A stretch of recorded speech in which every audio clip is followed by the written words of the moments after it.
Good evening, viewers. Welcome to TFI Post. Now, we don't really discuss much on this platform. We deliver, we do content, but today we have been pushed to talk about a very serious situation, and the culprit happens to be none other than Rahul Gandhi. Speaking at an event, Rahul Gandhi, the LOP, he quoted something. He said that do not think we are fighting a fair fight. If you believe we are fighting against political organization called the BJP and RSS, they have captured almost every institution in our country. We are now fighting not just the BJP, the RSS, but the Indian state itself. Listen to it again, listen and emphasize on the last line. He said we are fighting the Indian state. The state made by the people of India, the state run by the people of India, and the state that people of India died protecting and died fighting for. On this issue, we have our editor, our chief editor at TFI, Mr. Paurash Gupta with us. He'll share his opinions. I'll share what I think of the issue. And to begin with, this isn't a new problem. He has a history of doing this, and apparently every time something anti-India comes up, for some reason whatsoever, Rahul Gandhi is always the face of it. What's the reason? What's the cause? I don't know. And that's not a blunt statement. We'll talk with facts, evidences, and that's how we are going to deliver. Mr. Gupta, your views. See, this is not a statement made in vacuum. He has a pattern cut out to show that he is involved deeply with what we call the Soros gangs. He is in cahoots with foreign entities that are inimical to India's interest. There is a cause of concern that they are against the incumbent government because their agendas are not working. Be it the Pfizer issue, the COVID vaccine, they want their product, their agendas, their ideas to be pushed in India. They want India to be a test case and an experimental lab for their ideas. They want wokeism to be work in India, but they are not getting a free run for their ideas in India. Now, every time Rahul Gandhi goes to a foreign trip, for whatever reasons, it is first of all kept under a secret. Then somehow some lackeys, Congress lackey will come up to say it is a routine meeting, it is a routine course of action. Then why do you have to cover it up? Yeah, if it is a routine process, you are actually going for a study to Vietnam to study something, why not declare it beforehand, and beat a drum wagon of it, that you are going along with your chief ministers to the United States and meeting Donald Lu. Why do not declare firsthand? The very infamous Donald Lu. May I add. To our viewers, let me briefly profile who is Donald Lu. He is officially the Assistant Secretary of United States for the region South and Central Asia. Now, for those who do not understand, consider him as a diplomat. No, he is not. He is actually a minister. He is worthy of a minister post, and US deploy its ministers rank to the theater. It has divided the world into theater commands, and Donald Lu is overseeing the South and Central Asia.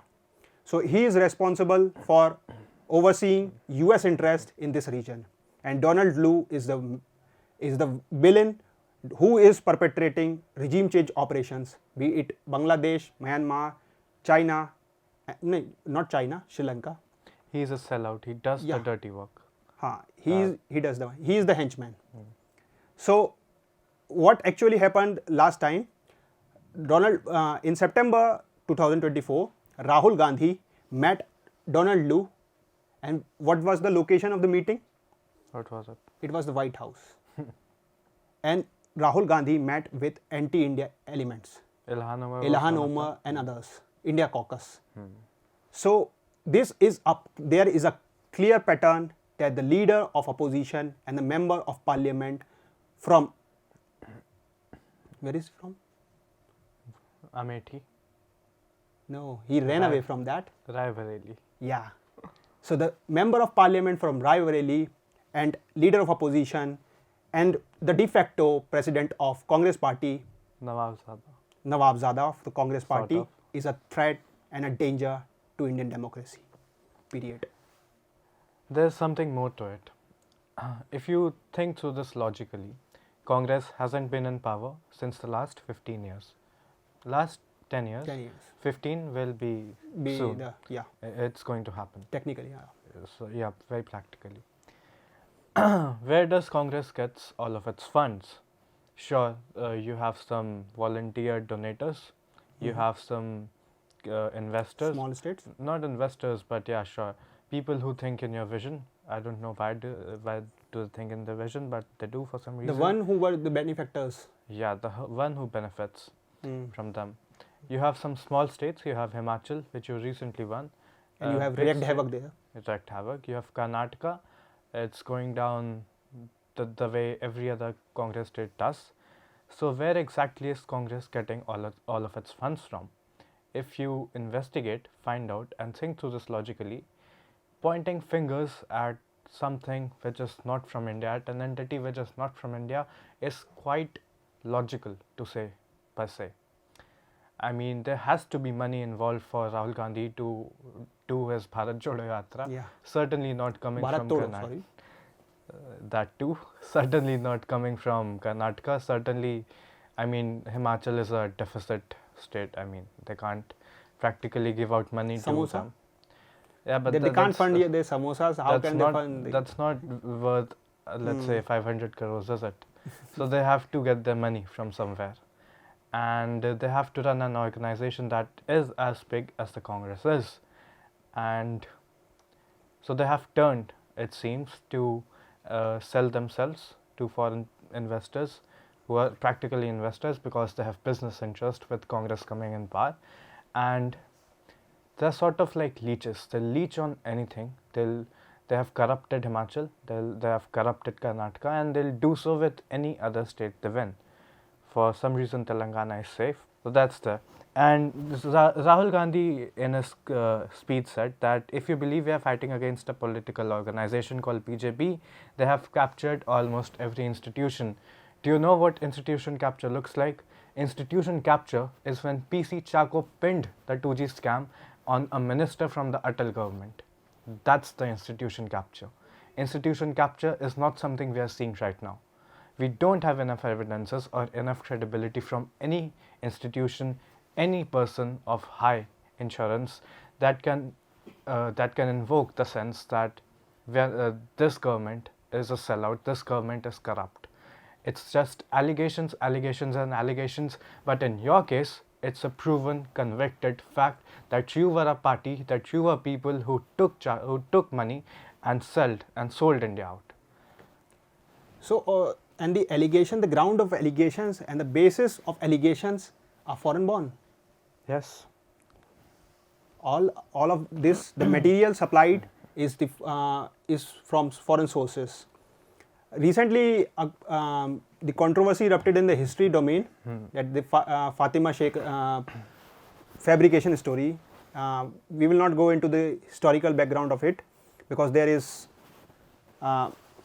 plethora of evidence to prove that the character may have existed, but the story does not corroborate with the fact that they said that she was the first Muslim scholar, and she was compatriot of the same time frame with the Phules. So that is that.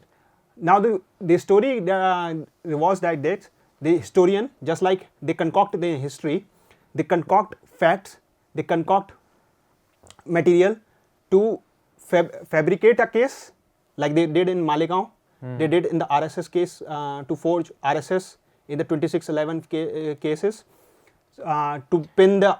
I mean, salute to the officer. Yeah. Tukaram Omle. Yeah, sure. Yes. Of course. Salute to him. If he had not captured Kasab the way he did, it would have been called Hindu terror, as it was this hailed is to be. institutional capture. This is institutional capture. This is capturing the country. You did. That you did, and you muscled through the power, and you remained in power through that very same institution capture. Yeah. I don't see it happening today. And the brazen sham of the brazen institutional capture can be seen in the imposition of emergency. That's way too Now- historical. But on that Yeah. point, the idea that seems to have stayed with the Gandhis, that Indra is India and the India is Indra, that same idea seems to have persisted and come along with Rahul himself, because it seems that he thinks that he's the known, or he has to be the next successor Yeah. to the Prime Ministership of India. He thinks he's destined to be, but turns out that he isn't. So he's just rattled. He's rattled because a person who isn't mischievous, who isn't rattled, who is sane, would never give out remarks like this guy does. Congress swept. I mean, it's not sweeping, but winning 99 seats up from 40 may be the definition of a sweep in some books. So let's say swept. They got 99 seats. Good for them. They got it based on a lie that the constitution was going to be changed. And there's a lie on the minority vote, and that's how they've always come to power. And this is another attempt which I think is going to fail, because the electorate has realized the tactic. I mean, for all the effort that they put in, they couldn't get, I don't know, even 100 seats. That's a shame. Yeah. For all the effort, all the propaganda, all the fake news that they put out, they couldn't manage 100 seats. So, it was a black swan event, let me put it that way. Congress getting 99 is a miracle in itself. Nobody anticipated it, not even the Congress did. So, it is not going to repeat again, because once you lie and it propagate, people get to get the thick out of it. Everyone knows that the constitution has, will and can be changed. It has to be. It has to be amended. Doesn't Yeah. make sense. So amendment to does carry not the same reflect- constitution for 100 years, 200 years. Has to be amended. That's very logical. Yeah. As the constitution makers, the drafters of the constitution rightly put it, that the Indian constitution is a living entity. So it needs to evolve with time. So the amendment, we are in favor of the amendments, and the constitutional amendments the NDA government has brought has always been pro-reservation, be it the extension of providing 10% reservations to the EWS, extension of the reservation if it does not exist. I mean, talk about equality, and then Congress says that the reservations reserved for the Hindu class of the society should be given to some other section of the society. Yeah. Reasoning, I don't know, it is insane. But moreover, Mr. Gupta, I want your opinions on this other issue. So in the same speech itself, he targeted Mohan Bhagwat on the remarks of true independence. If you remember, Mohan Bhagwat reportedly said that the true independence was achieved when the Pran Pratishtha was completed in the January of 2024. But Rahul Gandhi has lashed out. Mr. Kharge has openly issued some threats that Mohan Bhagwat won't be able to walk in this country if this continues. What do you think of that? So the statement is twisted. Mohanji Bhagwat, the RSS chief, did say that India got true independence after the Pran Pratishtha Day and this anniversary. Now let me clarify what the real intentions was. To put it into context, let me and he did say that India got independence, political independence in 1947 itself. So it was a lawful independence. Yeah. So it is transfer of political power from the Gora Sahab to the Bhura Sahab. So we got independence, we got some rights, but we have not been freedom. We did not get freedom from the enslaved mindset. From the ramparts of Red Fort, PM Modi did say that we will have to get freedom from colonial mindset. He incorporated 5 prans, 5 panch pran. So one of them was to get away from the colonial mindset. So the nomenclature of the cities, institutions is one part of that. So Aurangzeb Road, there is Aurangzeb Road. So this is Mughal psyche. Mughal psyche taking over us, and so, there is some place. Moreover, it's not about psyche, I feel. Yeah. You have to take pride in things you achieved. I mean, the Mughals, they're not here for all intents and yeah. purposes. Wherever the Mughals are in Uzbekistan or Turkmenistan, name a road after Aurangzeb. Yeah. See if I care. It's Delhi, it's my place. I'll name it my way. So we have to get away from the colonial mindset, the Marxist, Nehruvian and colonial mindset. So getting freedom from that is one aspect. So political freedom, we got it in the 1947. We got some rights, but we did not get freedom from the colonial mindset. Now coming from the economic point of view, to all the capitalists, to all the non-communist and non-socialist, all agree across the hue political spectrum. Whoever wants agree, to work, yeah, right? Whoever is in pro-India, acknowledge the fact that India got true economic freedom in 1991, the LPG reforms. So, and another important aspect was India could have gotten freedom from the sluggish rules and corporations and laws in the agricultural domain had the three farm laws been acted and implemented on ground. India would have gained, the farmers would have gained a lot, and it could have been interpreted as an agricultural freedom. So it could have been another aspect. So what Mohanji Bhagwat said was about cultural freedom and the freedom of mindset. It is, he said, the Pran Pratishtha day was a day for freedom for Swa ka Jagran. Matlab, taking pride in yourself. A man working properly, working as in a body, he is short of achieving its true potential. So India working before 2047 was a different India.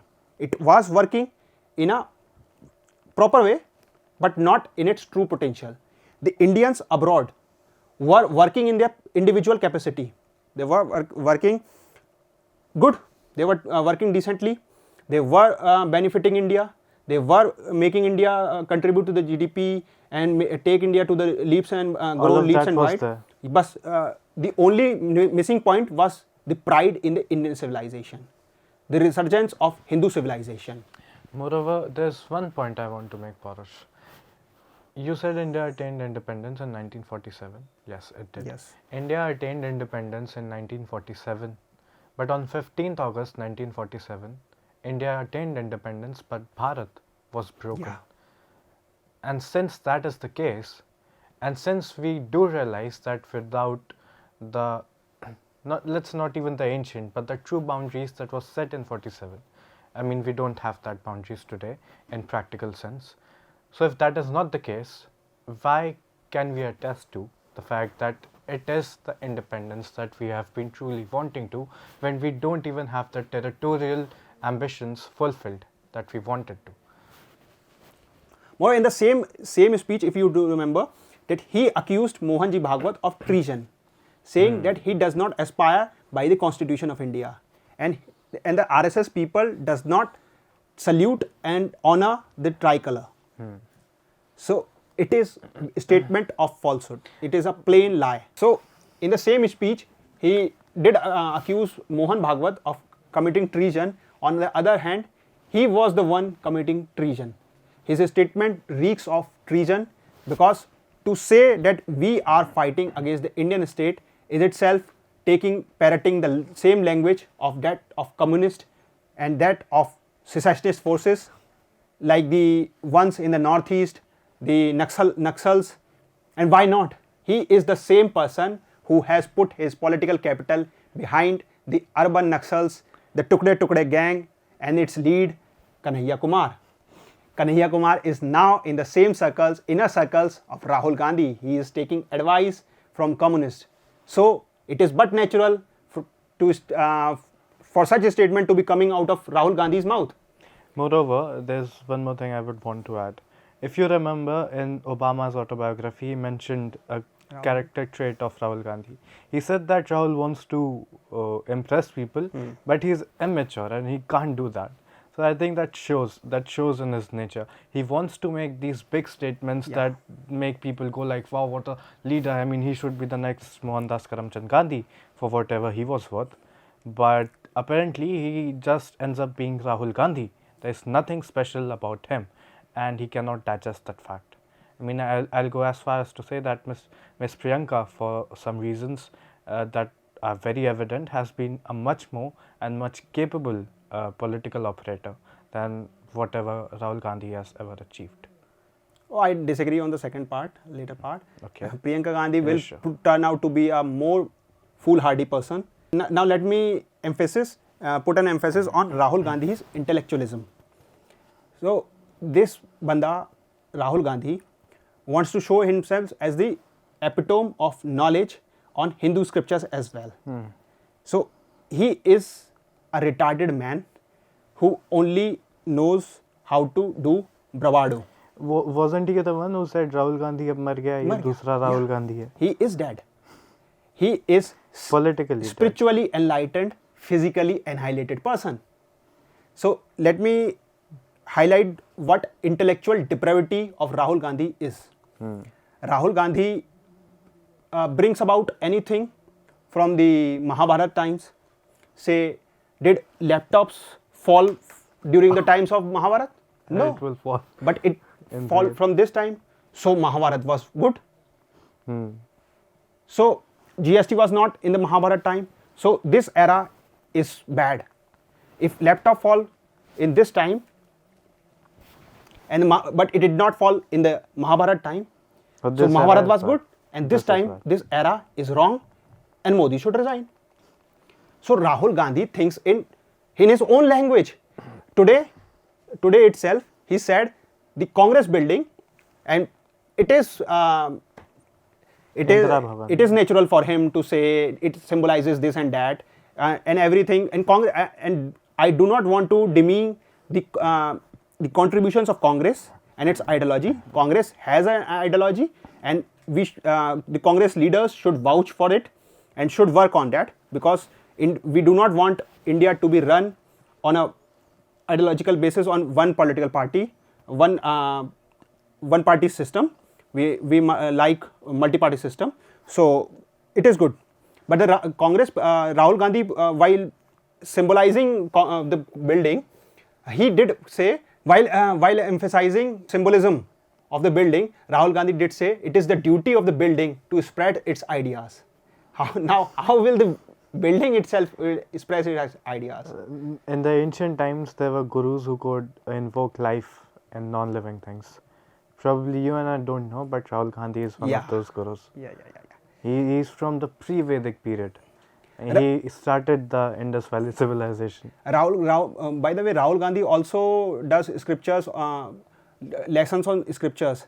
He was taking lessons from George Punaiya on one hand, where he was demeaning Shakti, and on the other hand, he was taking lessons for before the Gora Sahabs, where he was teaching what is Shiv, what is the concept of Shiva and Krishna and Brahm and Vishnuji. So one that is destructible and one that does not exist but that exists.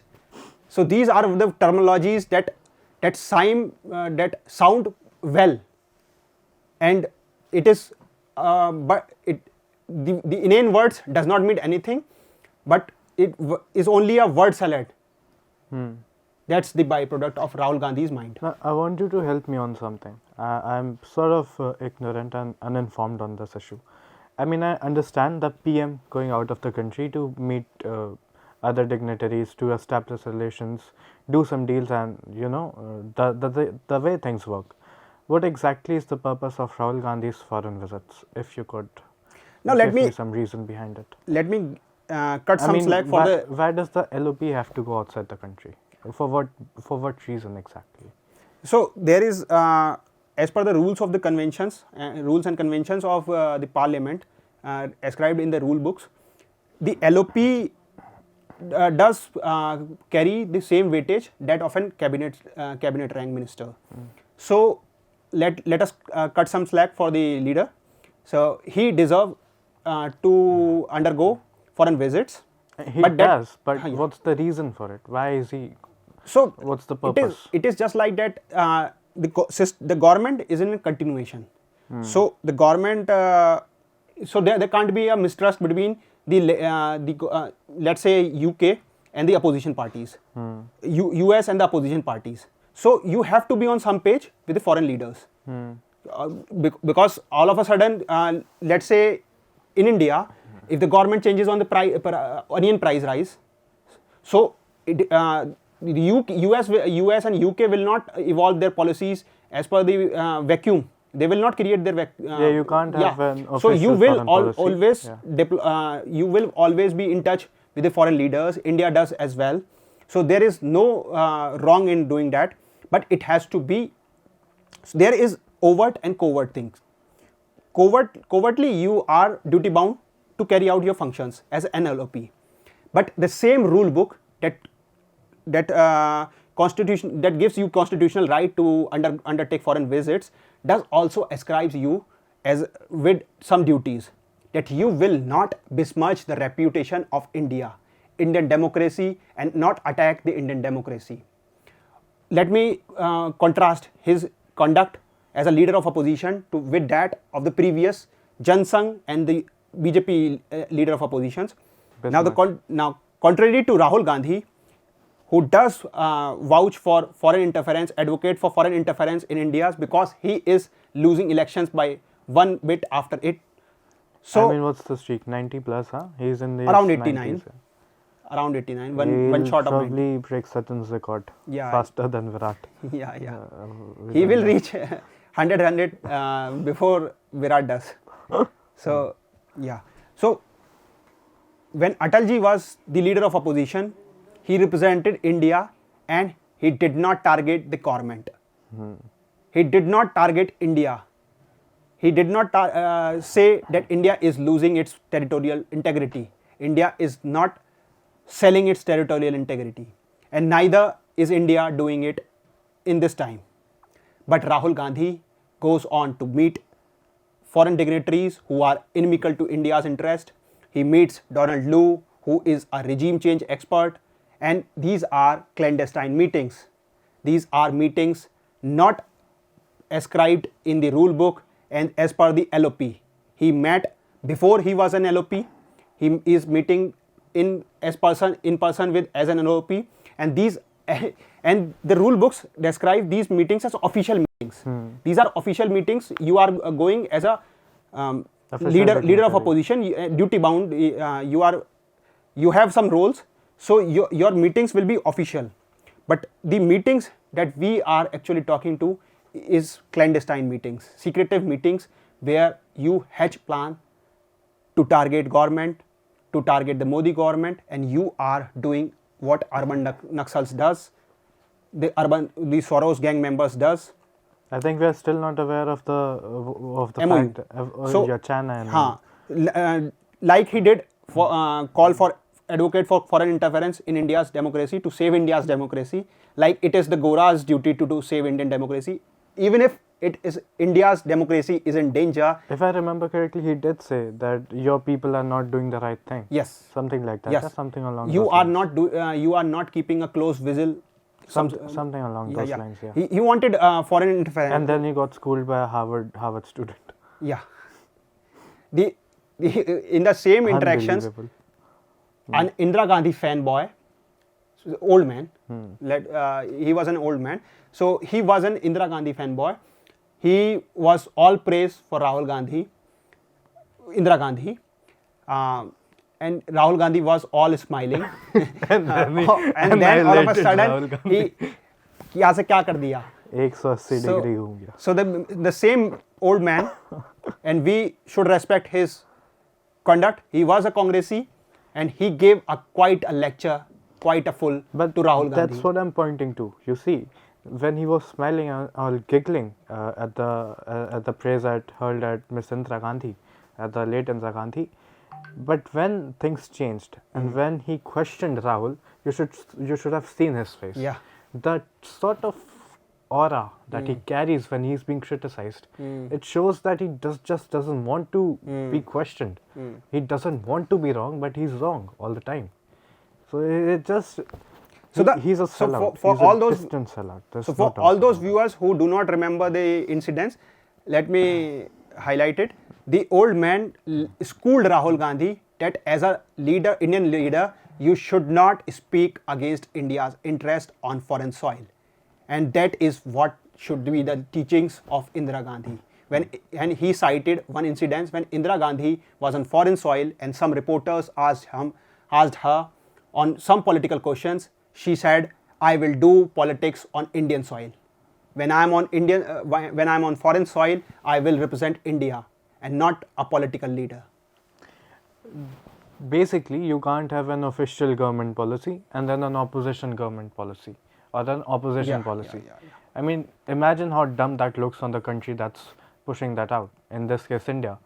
LOP goes out and says something, and then the government official stance says something else. So let me here put it the difference. If the LOP does not stand with the country's interest, let's say he is the leader of opposition today. He can be a leader of the nation tomorrow. Not tomorrow, 5 years after, 10 years after, or Congress or some Congress leaders other than him. So if he secedes on one point today, just to get a brownie point, one-upmanship, showmanship on the government, so like he did in the during the meeting with the Doklam crisis, the Chinese and his meeting with the Chinese envoy. It was also a secretive meeting. The Congress leaders. China deleted all of the evidence. Yeah, Congress. After the meeting. We have got a reference also. Yeah. Just a moment. Now, for the viewers, let me read. It is from India Today's headline. After Congress admits Rahul Gandhi met Chinese envoy, China deletes statement. So, this meeting took place in July 2017 when the Doklam crisis was in peak. So, let me here put it why this meeting is shoddy and why it should be probed and investigated. A leader meeting a foreign dignitary is not wrong per se. But if the leader secedes on one ground, it will become a cause for concern for the nation. Because you can come to power in some cycle of elections, in few election cycles. Now, if Rahul Gandhi, so what were the minutes of the meetings discussed in these meetings? Nobody knows. Nobody knows what Rahul Gandhi and his mother, who were not actually duty bound to be going there to the Beijing Olympic, but were called. In what capacity? We do not know. The leader who should have been called was Manmohan Singh, but he was not called because the de facto chairman and the de facto leader of the country was Sonia Gandhi, and the duo wreaked havoc on India. Corruption was in full swing. India was selling its land, not selling because we do not want to demean our forces, but they locked India's armed forces. But it's very evident that the armed forces never had a free hand when it came to territorial integrity. Their hands were tied their back. Indian army wanted to avenge is not the correct word, avenge. Indian army wanted to avenge 2611. They did not want it to, for peace purpose only, for white dove policy with Pakistan. Manmohan Singh, under the pressure of the Sonia Gandhi and Rahul Gandhi, he was ready to surrender Indian territory to the Pakistanis under the Shimla agreement, if I do remember. The Siachen glacier and the surrounding areas would have been rendered to but the Indian army vetoed. So the point is, the Indian army was showed his spine, and we got intact. The Indian territory is intact because of them. Otherwise, the Congress regime were in bad with China, and they were happy with salami slicing. And if let me put it here, the Congress UPA minister, defense minister, A.K. Antony, said it that he was not building infrastructure along the India-China border so that the Chinese will not creep into our borders. So such was the spine of Congress minister. They were playing 6D chess. So So he was not a naive politician.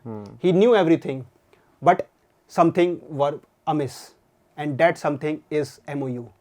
That something is shoddy deals. That something is the nexus of foreign powers to keep this dynasty in power. They are stooges.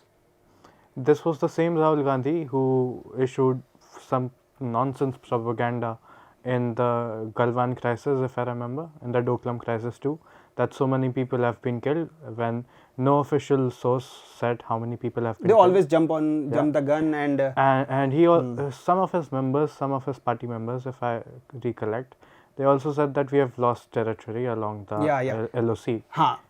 As if on this point, General Dwivedi himself came and called him and said, "Bhai, we have lost territory. It's only you who can save us.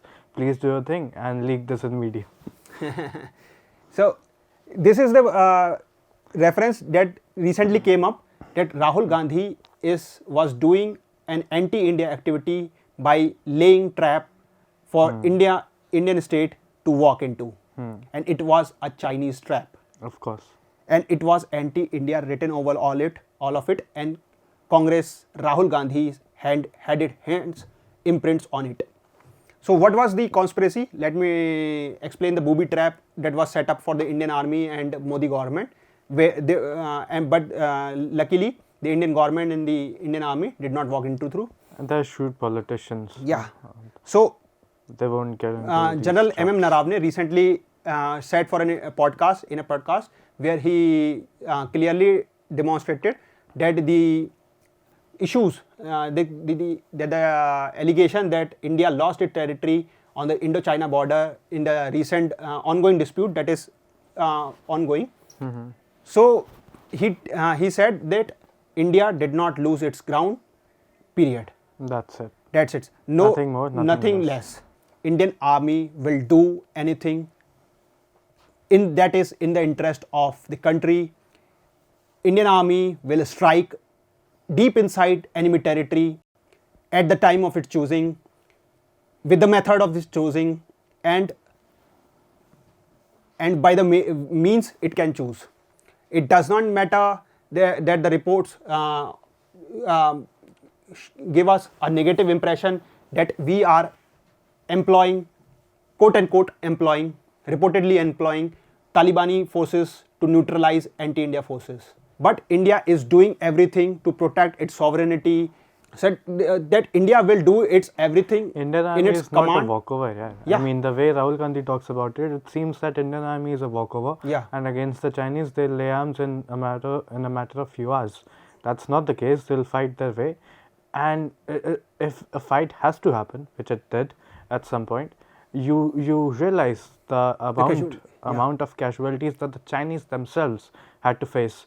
No number from their side ever came out. They were initially saying that none died. Yeah. 0 to 1. and